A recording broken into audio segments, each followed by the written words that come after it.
Hello, everyone. Thank you for tuning in to the Easy Peasy Show brought to you by Sportasonic. You can listen to every episode of the Easy Peasy Show on Spotify, Apple Podcasts, YouTube, or anywhere else you usually listen to your podcast on. Once again, thank you for tuning in. Now let's get into the episode. Welcome to today's episode. Not much sports news to cover, other than UFC 292, which we are decently excited about. Some good main event and co-main event action going on this Saturday. We're excited to cover it. Of Peyton, if you were ready. And by the way, we're going to be calling our UFC coverage now, our little previews by split decision. We thought that was a clever name. So stamp it. It's ours now, baby. And so, Peyton, you ready to move into our by split decision? I'm ready.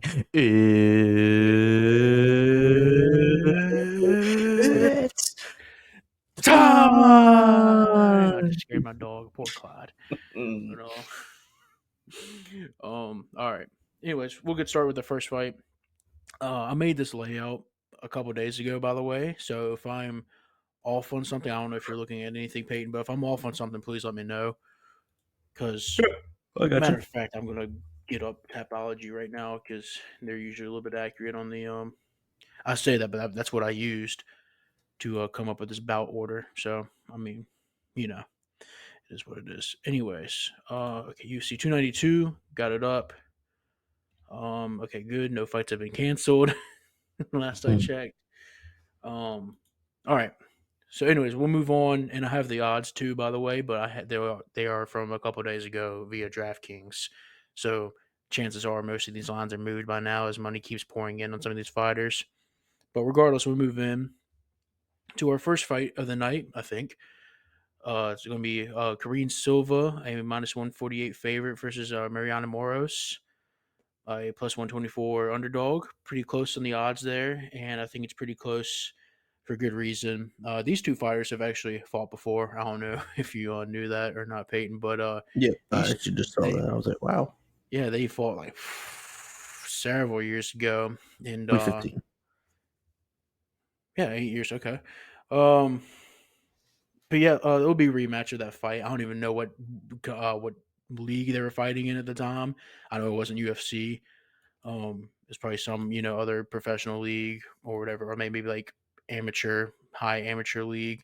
Anyways, I believe Morris won the fight via armbar. Um, yeah, I think Silva here. She's almost all of her fights except one out of the 20 have finished within the distance. She's very much a kill or be killed fighter, and because of that, I think someone more than likely is going to get finished because I think Silva's got a good sub and ground game. I think she's going to have great power, and I think her opportunities are going to come early and often. But that's the thing. I think her opportunities are only going to come early, only because her cardio is a little suspect. Uh, I think Morris is going to have a huge advantage once it gets past like the 7 minute mark, if it gets to that. Um, Silva's going to have to, like I said, finish Morris within the first round and a half. But unfortunately for her, Morris has never been finished. And I think Morris is probably going to have the higher volume here. And obviously, she's going to have the much better cardio.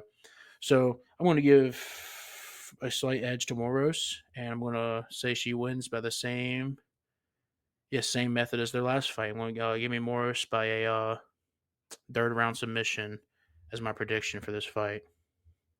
Yep, I mean, I pretty much agree with most of the same that you said. I have Moro's via second round stoppage, most likely a submission. Nice. Good deal. All right, move on to the next fight. We have Andrea Lee, a plus 280 underdog, pretty big, against Natalia Silva, sorry, a minus 355 favorite. Yeah, now, Mm. I saw these odds and I was a little confused. I didn't, like, so I'm not like the greatest at like predicting fights or, judging if a fight's gonna be close or not.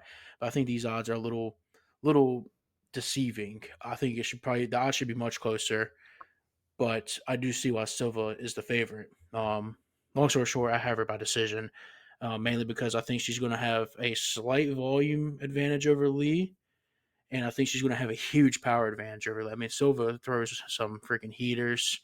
Every strike she throws is super powerful, and it's going to have a lot of speed, and essentially it's just going to look better to the judges. Lee's got decent wrestling, but I don't think she's going to take down Silva. If she does, Silva's just going to be able to get back up. Uh, yeah, I think.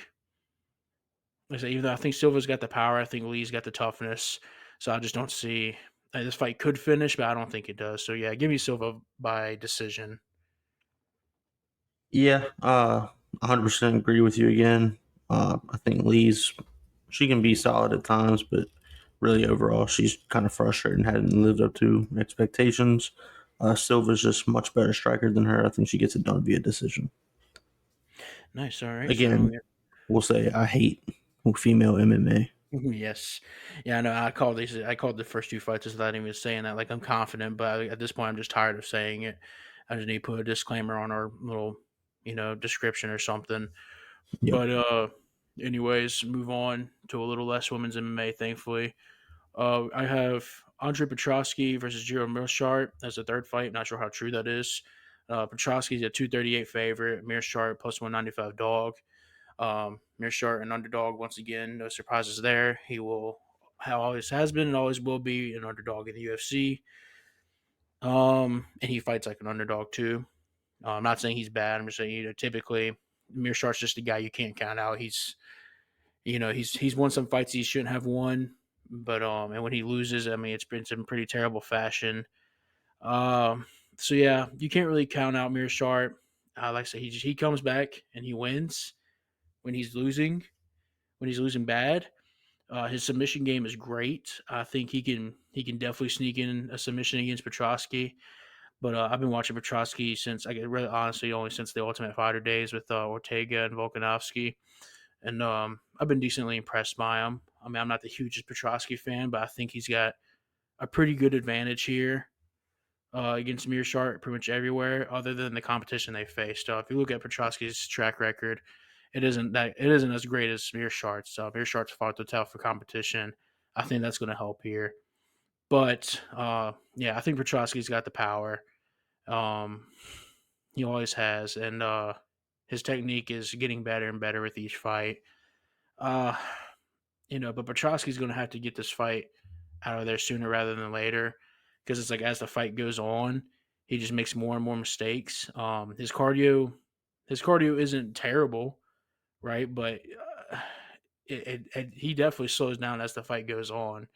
Petrosky isn't really the guy that like comes out firing on all cylinders in the first round, but it's just like as the fight goes on, he just seems to slow down. His strikes are a little bit more easy to get a read on, and I think because of that, I think Mearshart can easily capitalize and sneak into submission if he wants to. That being said, I have Petrosky via knockout. I think he's just got more ways to win, and I think he's just going to stand and bang and knock out Mearshart like a lot of other people have. Yeah, I do agree. Although I think it's going to be a close fight. I think Mearshart kind of comes back and gets a third round submission to Kappa come back and win the fight. So that's how I have it going. But much of the same analysis that you gave. Yeah, let's say it wouldn't surprise me at all if Mearshart does that. I mean, he's done that plenty of times, and like I said, he wins fights that he's losing and probably shouldn't win. But that's why you can't really ever count him out. I make that prediction with a grain of salt. That grain of salt being a Mearshart comeback, which is his mo at this point. But anyways, moving on to our two finale fights for the Ultimate Fighter between McGregor and Chandler. Um, so I'm just going to run through these fights really quickly because I don't feel like covering them. Um, Cody Gibson versus Brad Katona. Katona a slight favorite at minus 170. Cody Gibson underdog plus 142. I got Katona by decision. Um, I think he's just a little bit more overall better fighter than Gibson. You'll probably see that Saturday. I'm not really going to go too much there. I didn't really study their tapes. Austin Hubbard minus 180 favorite versus Kurt Hollabaugh plus 150 underdog. Um, yeah, I think Kurt's got some good. He's got some good striking. His close range fighting abilities. I'm not going to say next to none, but it's pretty good. His combinations are great. I just don't think he's going to be able to stop the wrestling of Hubbard. So I got Hubbard winning via decision there. I don't know if you covered those two fights or not, Peyton, but feel free to make any comments if you'd like. Um, I have Katona via decision and Halabah via decision. All right. Now moving on. back into the normal fights. Not saying those fights won't be normal, but the regularly scheduled fights. We have Gregory Rodriguez, a pretty big favorite, minus 355, going up against Dennis Talulin, a plus 292. I'm sorry, plus 280 underdog. Um, so look, the odds on this one I think are about right. But it really comes down to, like I was saying last week, the Khalil Roundtree. The fight's all his as long as he shows up with a good game plan and as long as he actually shows up. And sure enough, he did. I kind of expect Rodriguez to do the same. Uh, Rodriguez likes to stand and bang. You know, yeah, Hmm? he has good power. Yeah, I know he has good power, but he's not. He's been knocked out and hurt several times. Why he keeps doing that to himself, I don't know. Because he has high level jujitsu, he just refuses to use it. And against a guy like Dennis, who has good striking and good power, why not use your jujitsu? Take advantage. Do what you got to do. Get the man down to the ground, club and sub, get the win. That's kind of what I have him doing. I have him hopefully doing that game plan. But I didn't mention it, but Tennis's ground game is just god awful. It's not even going to be close if he gets it to the ground. So it's in Rodriguez's best interest to get this fight down to the ground early, avoid the power, get to work on the ground and sneak into submission somewhere. So yeah, give me Rodriguez via submission, but really it's Rodriguez via whatever he wants. Yep, for me, it's he's got a lot of heart, Joe.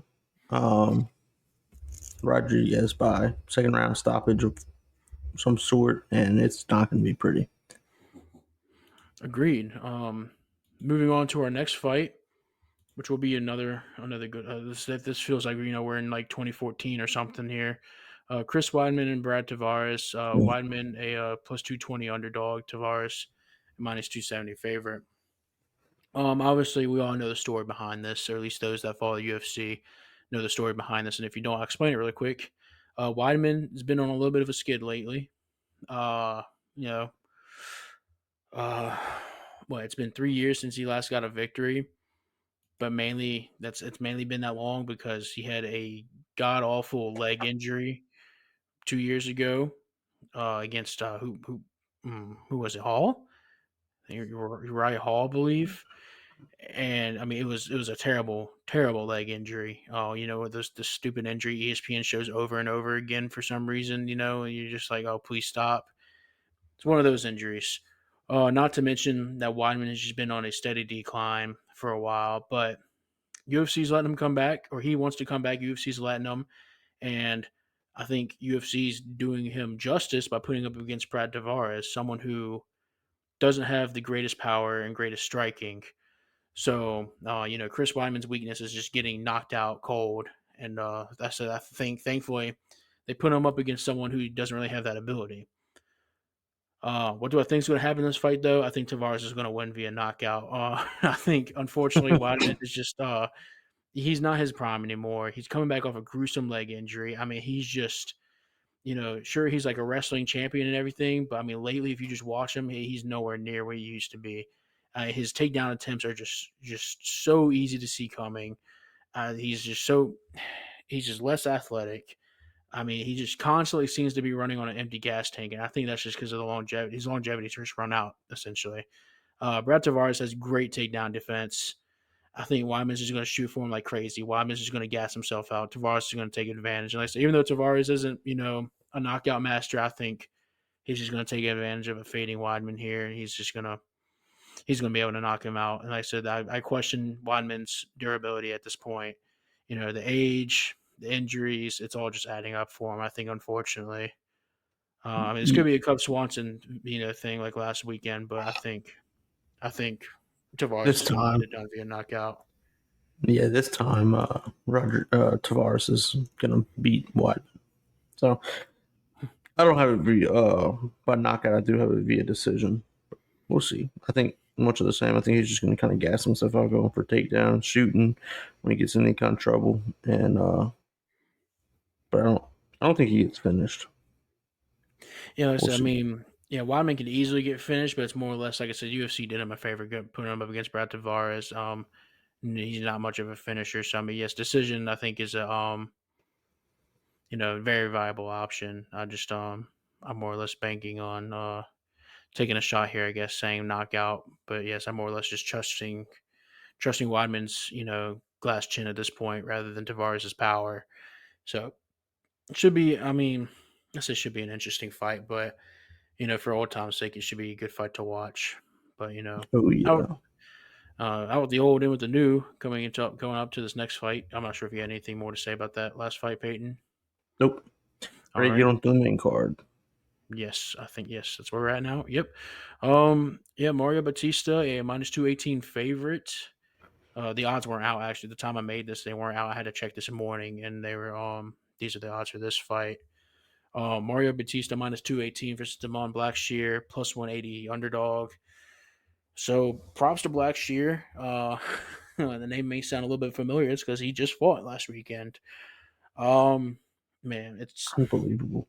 I know I have my doubts though. Unfortunately, I'm sure you saw him, Peyton. This dude is huge for the division. I mean, he's like nothing but muscle. So, I mean, unless he just decided to like not put on any more weight after weigh-ins, which is just stupid to not rehydrate and eat. Um, he's having to do another weight cut within under 6 days. Uh, so let me think. Yeah, under 6 days. Well, no, a week. Sorry, yeah, you don't weigh in until Friday, so really he has a week. But well, no, he probably didn't hear about this fight till Sunday though. So, anyways, my point being, good luck to you, Blackshear, especially if you're fighting at the weight limit. Hopefully, this fight's at catch weight. I really hope it is. I believe it is. Okay, good. Yeah, I wasn't seeing anything one way or the other, but I mean, like I I could said, be wrong there, but I feel like I saw something that catch weight. I hope it's at catch weight for Blackshear's sake. Because I mean, if not, he's not making weight, and that's just setting him up for failure. But anyways, like I said, it's such a quick turnaround for Blackshear. He's not going to have a proper training camp. Like I said, the weight cut is just going to suck. You're going up against Bautista, who has good power. He's good with takedowns and has a good ground game. But the hype has just been against lower level competition. So I say the competition isn't the best, but he still looked good nonetheless. Who do I give the wrestling advantage to? Blackshear, barely though. Uh, I think Batista is going to have a tougher time with Blackshear on the ground than all of his other opponents, probably combined. I think one way or another, this fight goes to the mat, and there I give the slight edge to Blackshear. And like I said, with this, I said my whole concern is just him coming in super late. Blackshear, I mean, so I mean, as and like even like I said, he's just big for the division. Always worry about the cardio. Uh, yeah, I don't know. My prediction is Blackshear via decision. Yeah. So, I mean, obviously, Bautista is going to win the fight via Bautista bomb. Um, no, I I was kind of going back and forth on who I should pick to win this fight, but I was like, you know what? Since Blackshear was ballsy enough to take this fight on such short notice, Blackshear. I think he's going to get a stoppage in the second round. Nice. Yeah, I'm on the Blackshear hype train at this point too. Yep. One of At this my point, new I've just favorite fighters. yes, after you can't not be a fan of this guy after doing this. Because I mean, not only he's having to travel for this fight too. It's not like it's just in Vegas back to back. I don't think. I'm pretty sure this fight's in New York or in the Northeast somewhere. So the complete opposite side of Vegas. Um, where I think Blackshear has yet to fight outside of Vegas in the UFC. Not sure if that Oh really wow. matters or not. Right now, or maybe he Right. has fought. Maybe he hasn't won outside the Vegas. I don't know. Anyways, if you're superstitious or not. But yeah, it looks like we both got Blackshear. We're both on the hype train. I really hope he does well. I'd like to see this. Would love to see this dude fight better competition. I'm not saying Bautista isn't competitive, but anyways, move on to speaking of competitive. We got Marlon Chito Vera, a -198 favorite, going up against Pedro Munoz, a +164 dog. Now this fight, I went back and forth for. I mean, I kid you not, probably about an hour. I kept watching their fights. I was looking at all the advanced statistics, and two big things I noticed um, that you obviously have to pay attention to. One, Munoz has never been knocked out, and from my understanding, he's never even been knocked down. Uh, this dude's toughness is next level.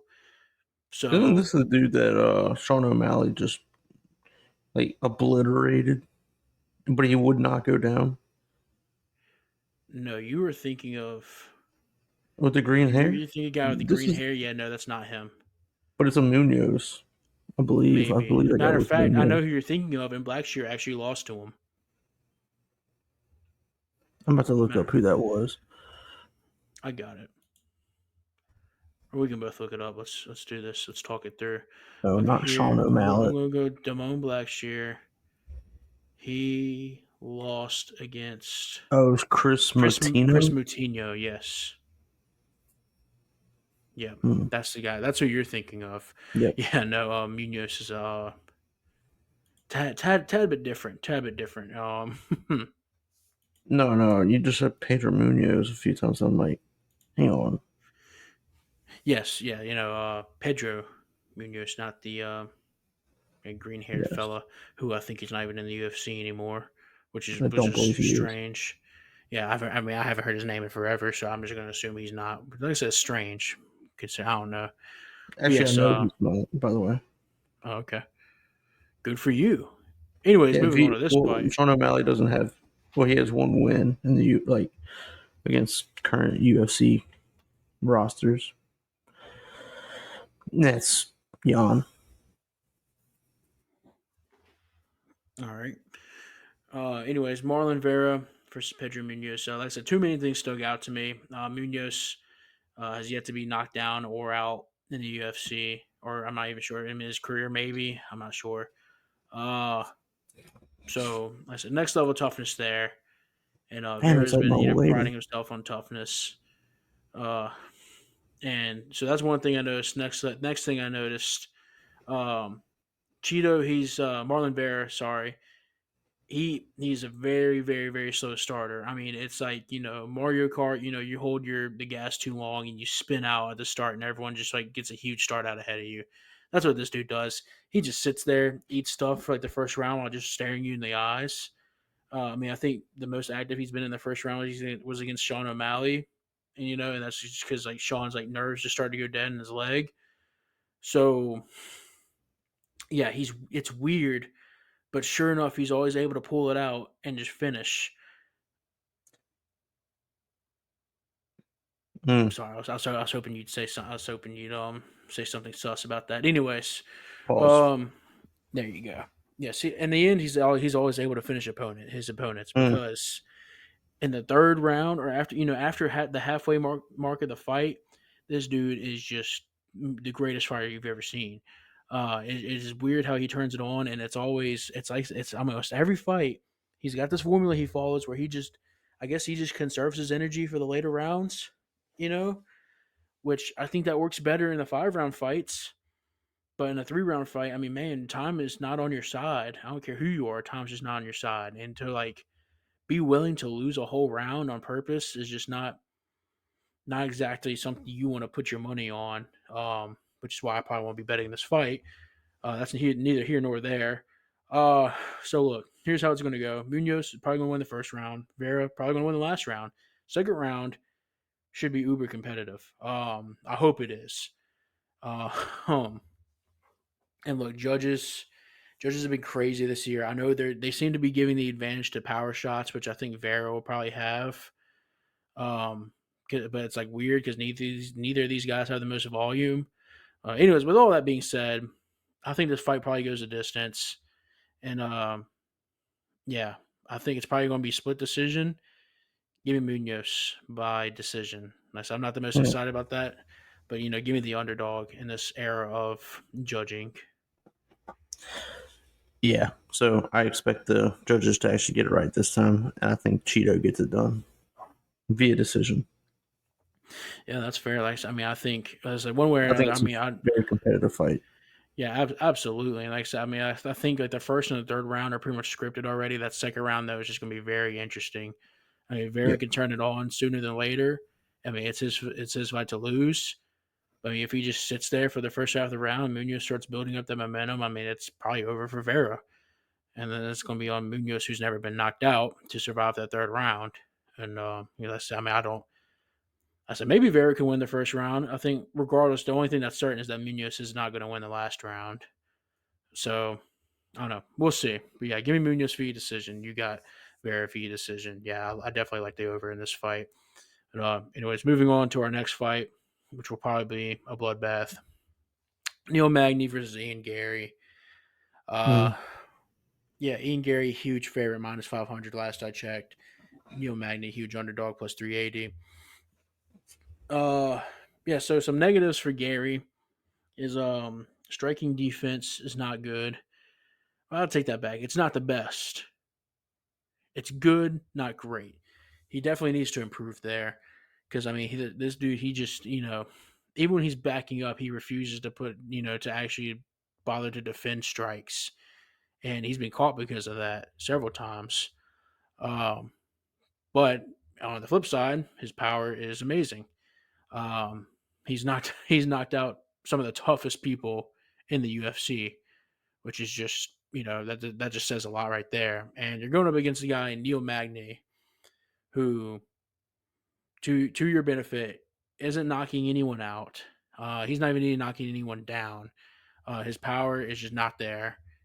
Um, a guy Neil Magny who fought Phil Rowe, and I believe that fight went to split decision. I don't have it in front of me, but you're going to a decision at all against Phil Rowe. You might as well just hang it up. Uh, yeah. Anyways, not much to say here. Give me Gary via knockout. Yep. I don't expect the fight to be close at any point at all. Gary via decision, honestly. I think he kind of plays the fight safe, picks with him, and plays with his food, if you will, Mm-hmm. and gets it done via decision. Little damage. Yep, yep. Should be a one sided fight. Moving on to our co-main event and the women's side of things, some actually Yeah. competitive women's MMA. We got Zhang Wei Li, a minus 310 favorite, pretty big against Amanda Lemos, plus 250 underdog. Um, another fight where I think the odds should probably be a little bit closer, but really, um, hmm, this is one of those fights that's going to go one for Lemos and needs to go one way. She has to get a knockout on Wei Li in like the first round, maybe the second round. At the end of the day, Lemos has really good takedowns and a good ground game, but her cardio is not on her side. She slows down. I mean, terribly as fights go on. It's like she trains for only 2 round fights, and this is going to be a 5 round fight. So yeah, I mean you have probably the best power in the division as Lemos. I mean, so a knockout is alive. I mean, it would not shock me at all to see Lemos knock out Wei Li, and be and new. Do I think it's going to happen? No. I think Zhang Wei Li, she's going to be able to. She's going to. I know I'm going to say the durability is good, and I know it's going to be questionable for me to say that because we've seen her knocked out cold, but I don't think Lemos is going to be doing that to Zhang Wei Li. I think she could. I just don't think it's going to happen. Zhang Wei Li, even though she's great already, but she's been even improving more in these last few fights, which is crazy to see. Zhang Wei Li, in her own right, has her own power. Has power. Like I said, her durability is all right. It's not the best. That's why I kind of lean if Lemos is going to win, it's going to be early and it's going to be via knockout. But anyway, my prediction is Zhang Wei Li via knockout, probably in the championship rounds. I think she's going to be able to weather the storm and come back and send it back to Lemos whenever she's dog tired, and it's going to be end still for Zhang Wei Li. Yeah, I don't think there's ever a scare, if you will, in the first round because I think Zhang Wiley gets it done in the first round. Um, I know that might come as a shock to people, but I think she's such a physical beast for a women's fighter. I mean, she just manhandles her opponents typically. So I think she does that again and gets to finish round one. Hmm. Okay. Okay. Yeah, it should be a good fight. None the wet. Not sorry. Should be a good fight. Anyways, moving on to our championship fight, the main event. We have Aljamain Sterling versus Sean O'Malley. Aljamain a minus 258 favorite, Sean O'Malley a plus 210 underdog. Um, I'll be I'll be quick with this, even though I have a lot of notes down for this fight, but I'm gonna be quick and just sum it up. Sterling by submission or Sean O'Malley via knockout. Sterling gets Sean O'Malley's back. It's over for Sean. Um, if the fight goes down to the ground, it's probably over for Sean. Um, Let me rephrase that. If the fight goes down to the mat and Sean can't be bothered to get up within like 10 seconds, it's over for Sean. Um, Sean's going to have to defend these takedowns, and I mean he has decent takedown defense. It's not awful, but it's not the best. I think to his advantage, Sterling isn't a takedown master. I think he's a grappling master, but I do foresee this fight probably hitting the mat one way or another. Maybe Aljamain can catch Sean lacking and like maybe wobble him and then take him down. Um, I don't know. I really don't know. But no, if Sean, like I say, can withstand Aljamain Sterling for the 2 rounds, the first 2 rounds, he could probably make the last 3, 4, 5 rounds. Sorry, rounds 3, 4, 5. His Sterling's cardio not exactly the best. Yeah, it's not exactly the best. So I think Sean will definitely have the advantage there in the later rounds. I think he may be able to catch Sterling, just not paying attention, getting sloppy, and maybe wobble him, get a knockout. But no, at the end of the day, I got Sterling via submission. I think this fight is eventually going to go down to the mat. I think this fight probably also you're probably going to see Sterling rocked in this fight. Um, it should be a good fight. I mean, two completely different stylistic people. Sean O'Malley, best power in the division. Sterling, some of the best grappling in the division. And unfortunately, I don't think this fight goes to the distance. And I think if it does, I think the UFC has made very clear what their agenda is. So it's in Sterling's best interest to make sure this fight doesn't go the distance because Sean O'Malley will be champion even if he loses all 5 rounds. Dana White and the judges will not. If it's up to them, they will not let Sean O'Malley walk out of there without the belt. That's been at UFC's mo ever since this dude was on Dana White's Contender Series with Snoop Dogg saying, "Oh, this kid's gonna be champ," and I think he could be, but he's probably got to wait for Sterling to move out of the division, which I think he's going to after this fight. I think he said multiple times he wants to move up, and he probably needs to. Pretty big for the division, but yeah, give me Sterling via submission. Yeah, it's hard to argue with Sterling via submission. I think he just backpacks his way to a fight, a W. Um, I don't think it's going to be really close because I think the fight's going to be taken to the ground fairly quickly. I don't think Sean O'Malley stands any sort of chance on the ground. Um, so I think in terms of like these stylistic matchups where it's boxing or kickboxing in O'Malley's case versus Sterling, I feel like those fights typically go towards wrestling and grappling. Um, and Sean O'Malley's just not very good on the ground. So I have Sterling via submission. Third round. I had it third round. So we'll see, I guess. I don't really give Sean O'Malley much of a chance. Obviously, he has a puncher's chance. Dude has some power in those hands and kicks. So there's always a chance there, but I don't see it happening. But yeah, 100% Sterling better get the stoppage if he wants to keep his belt. Yeah, absolutely. I mean, like I said, UFC's definitely made it clear what they want to do, and I think Sterling could get it done. I think Sterling could get it done. And I think O'Malley could get it done too. As there's just two totally different paths here. And I said Sean's just got to weather the storm early, and I think if he's able to defend 80% of the takedowns against Sterling, then I think he'll probably win. Sterling's going to end up gassing himself out if he keeps going for takedowns over and over again, something that he's not the greatest at. And I mean, I say go back. I don't know. Maybe Aljamain will have like a Peter Yan type of game plan here. But I mean, Aljamain ain't no Peter Yan. I know he's beat him twice, but or beat him once really. I was about to say. I'm not even sure if he really beat him there. So it's kind of weird. People love to hate on Aljamain Sterling, and I get it, but I mean, I'm with the Funk Master on this one. Um, yeah, I don't know. Maybe if he can, like I said, do the Pure Yan game plan here, the school of thought, just you know, stand up, be willing to stand up and bang with Sean O'Malley, which at least I think isn't the smartest move because I think Sean O'Malley's going to rock you. Because I mean, Pure Yan is next level tough. So I mean, I get it. Pure Yan didn't get knocked out in that fight, but you're Aljamain Sterling. You're no Pure Yan. It's going to be a little different if you get rocked by if you get hit hard by Sean O'Malley. You're going to get rocked. You're probably going to be wobbly legs, and Sean O'Malley's going to take advantage. But I think if Sterling can maybe do the stand up game for a little bit. Like I said, just like do a quick pop on O'Malley and then go for the takedown. That's probably his best bet of getting takedowns because Sean couldn't defend those to save his life No. against Pierre. But it should be an interesting fight nonetheless. We'll see. Like I said, it reminds me of the Poirier and Oliveira fight where everyone was high on Poirier coming in, but I just didn't really see.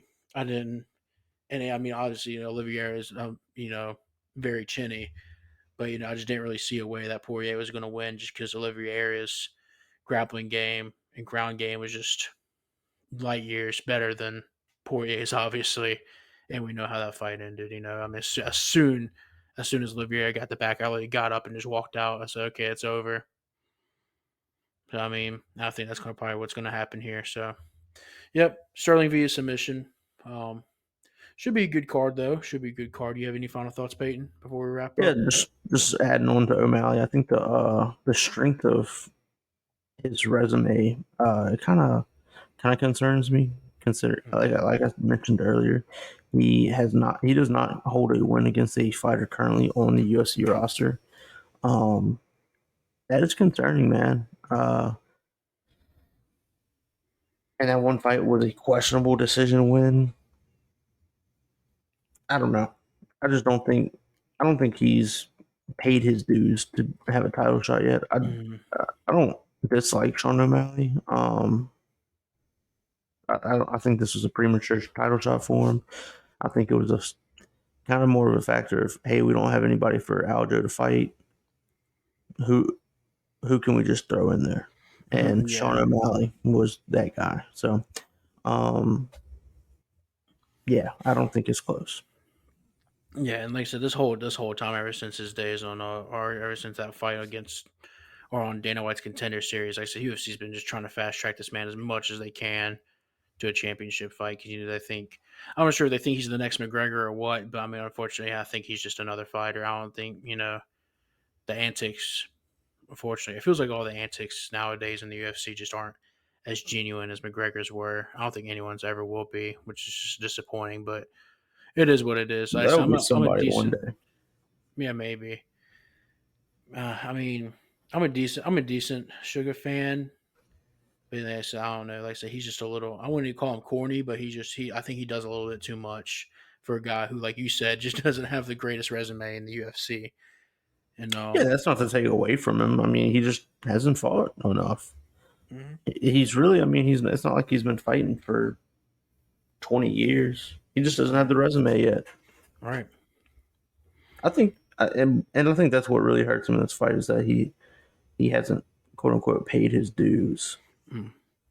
I think it's almost in this. It's almost kind of the same what they're doing to Bo Nickel, Yeah. just Yep. feeding him guys to build hype with, and he's going to fight an elite guy, and he's going to get his ass whipped. Yeah, for sure. But yeah, I guess that'll do it for this episode. Any closing thoughts other than what you already said? Nope, I think I'm good. Thanks for listening, guys. All right, yeah. As always, thank you for listening. Tune in to our next episode. I mean, thank you for tuning into this one. All right, peace. Peace.